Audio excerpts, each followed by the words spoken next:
ધન્ય ઘડી આપણા માટે નવા વર્ષના નવલા દિવસોમાં શ્રીમદ ભાગવતજીનું સાનિધ્ય, બહુ જન્મોના પુણ્ય એકત્ર થયા હોય ત્યારે આવો લાભ પ્રાપ્ત થતો હોય છે.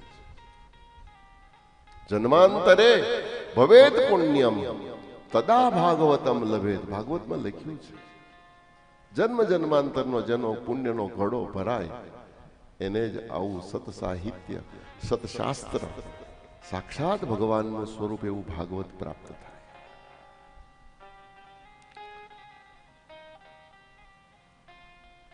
ભગવાન શ્રી કૃષ્ણ સ્વધામ ગયા,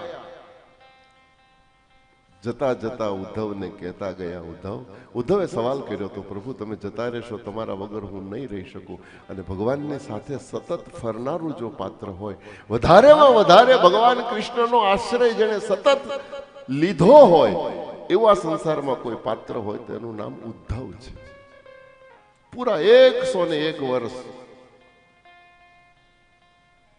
ઉદ્ધવજી ભગવાનની સાથે સતત રહ્યા છે.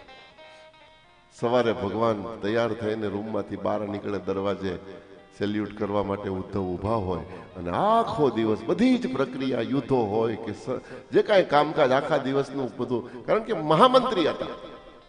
છેલ્લે શયન કક્ષમાં પ્રભુ જાય ત્યાં સુધી, મોજડી પહેરે ત્યારથી મોજડી ઉતારે ત્યાં સુધી સાથે સતત ફરનારું પાત્ર એનું નામ છે ઉદ્ધવ. અને જ્યારે ભગવાન સ્વધામ જવાની તૈયારી કરી, દેવતાઓએ આવીને વિનંતી કરી, ઉદ્ધવ ત્યાં ઊભો તો ઉદ્ધવ જોઈ ગયો. ભગવાને દેવતાઓને કીધું કે બસ મારું લીલા કાર્ય પૂરું થાય, હું આવી રહ્યો છું, આપ પધારો. ઉદ્ધવ આ દ્રશ્ય સાંભળી ગયો, જોઈ ગયો. દેવતાઓ ગયા પછી લાકડી પડે એમ દ્વારિકાધીશના ચરણમાં પડી, પગ પકડી અને ઉદ્ધવે કીધું તું કે ઠાકોર તમે જઈ રહ્યા છો? બોલે હા ઉદ્ધવ, મારી લીલા પૂરી થાય છે, હું જાઉં છું. બોલે પ્રભુ હું તમારા વગર નહીં રહી શકું, મને તમારી સાથે લઈ જાઓ. સાથે જવા માટે ઉદ્ધવજીએ જ્યારે કાકલુદી કરી ત્યારે કૃષ્ણ એક સૂત્ર આપ્યું હતું કે ઉદ્ધવ, આ સંસારમાં સાથે આવી પણ શકાતું નથી, એમાં સંસારમાંથી સાથે જઈ પણ શકાતું નથી. હું આવ્યો તો ત્યારે એકલો હતો અને જઈશ ત્યારે પણ એકલો જ જઈશ. આ સંસાર ગલી હે સાંકડી, આમાં બે જણા સાથે નથી આવી શકાતું, નથી સાથે જઈ શકાતું. ઉદ્ધવ તારે હજી રહેવાનું છે, તારે હજી થોડું કાર્ય કરવાનું છે, હું તને કામ સોંપતો જાઉં છું. એ બધી કથા 11મા સ્કંદમાં વિસ્તારથી છે, પણ અત્યારે હું તમને જે કહેવા જઈ રહ્યો છું, ઉદ્ધવે સવાલ કર્યો કે પ્રભુ તમારા વગર હું રહી નહીં શકું. એ વખતે ભગવાન કૃષ્ણએ છેલ્લે શબ્દો જે કહ્યા હતા ઉદ્ધવને, ઉદ્ધવ હું જાઉં છું પણ મારું સંપૂર્ણ તેજ શ્રીમદ ભાગવતમાં પધરાવું છું. તને જ્યારે મને મળવાની ઈચ્છા હોય ત્યારે મારા ભાગવતના દર્શન કરી લેજે, હું તને પ્રત્યક્ષ રૂપે મળી જઈશ.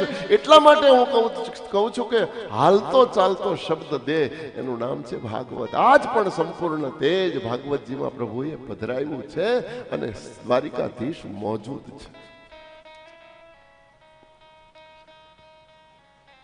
તો એવો પરમ દ્વારિકાધીશનો આ શબ્દ દે, એનું આસ્વાદન. પણ એ અન્નદાનનો મહિમા શાસ્ત્રોમાં ત્યાં સુધી વર્ણવ્યો છે કે એક અન્નનો દાણો જો કોઈ દાનમાં આપે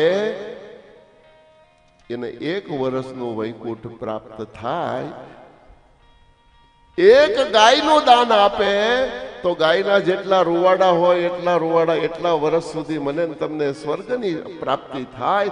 પણ અન્નદાન તો વૈકુંઠની પ્રાપ્તિ કરાવનારું છે. 1 મણ આપે તો 1 મણના કેટલા દાણા થાય ગણી લેજો, મારી પાસે ટાઈમ નથી. એટલા વર્ષ તમને, તમે લાખો રૂપિયા આપો છો તો કેટલાય જીવોના આત્મા તૃપ્ત થશે, કેટલાની ઓજરી ઠરશે. તો આના જેવો મોકો પાછો તમને નહીં મળે.